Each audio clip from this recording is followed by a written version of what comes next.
دوستو، 8 اقساط کی یہ ویڈیو سیریز مشزنی کے عنوان سے بنائی گئی ہے، لیکن در حقیقت اس سیریز میں اس کے علاوہ بھی بہت سارے مردانہ امراض کی تفصیل دی گئی ہے، جسے کم ٹائمنگ، قطروں کا آنا، اعلی تناسل کا سائز، تناؤ میں کمی، مادہ منی کا پتلا ہونا، ڈپریشن اور انٹرنیٹ پر پھیلائی گئی ان پڑھ لوگوں کی غیر سائنسی باتیں۔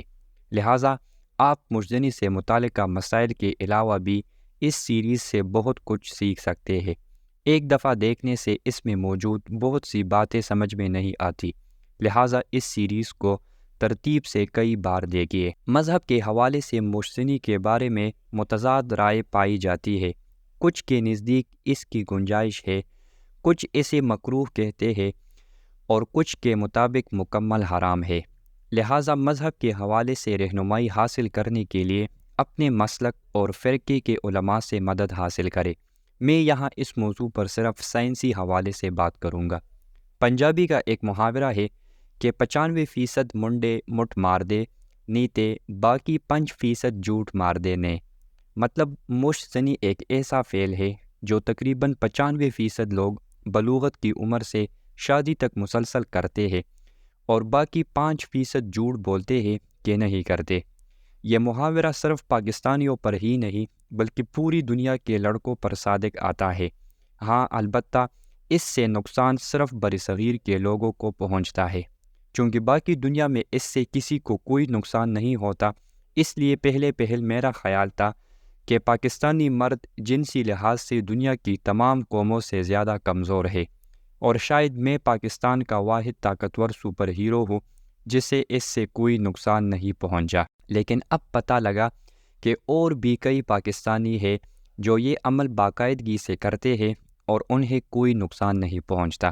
ایک ایسا ملک جس کی آبادی دنیا میں سب سے زیادہ تیزی سے بڑھ رہی ہو، یقیناً اس کے مرد جنسی لحاظ سے دنیا کے کمزور ترین مرد نہیں ہو سکتے۔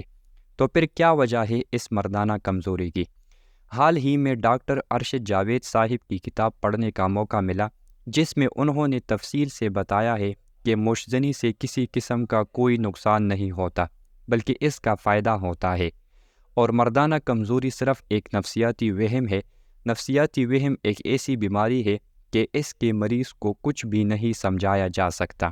آپ لاکھ دلائل دے لیں لیکن وہ مسلسل انکار ہی کرتا رہے گا، کیونکہ ایسا مریض کچھ سمجھنا چاہتا ہی نہیں ہے۔ اکثر لوگ دعویٰ کرتے ہیں کہ مشزنی کی وجہ سے وہ نہ صرف جسمانی اور ذہنی طور پر کمزور ہو گئے ہیں بلکہ ان کی زندگی تباہ ہو گئی ہے، لیکن حقیقت یہ ہے کہ حکیموں کے جھوٹے پروپیگنڈے کی وجہ سے صرف ان کی نفسیات تباہ ہوئی ہوتی ہے۔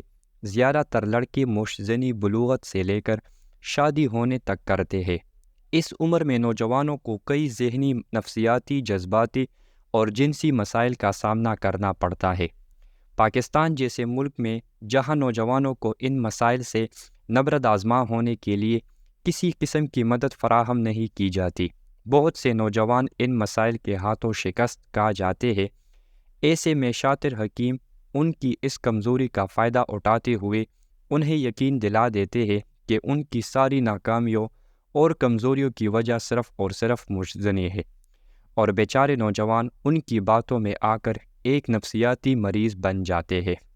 نوجوان مشزنی تو چھوڑ نہیں سکتے، اور اوپر سے جب یہ یقین کر لیتے ہیں کہ ساری ناکامیاں اسی کی وجہ سے ہے، تو وہ اپنے مسائل حل کرنے کی سرے سے کوشش ہی نہیں کرتے اور مسلسل تباہ ہوتے جاتے ہیں۔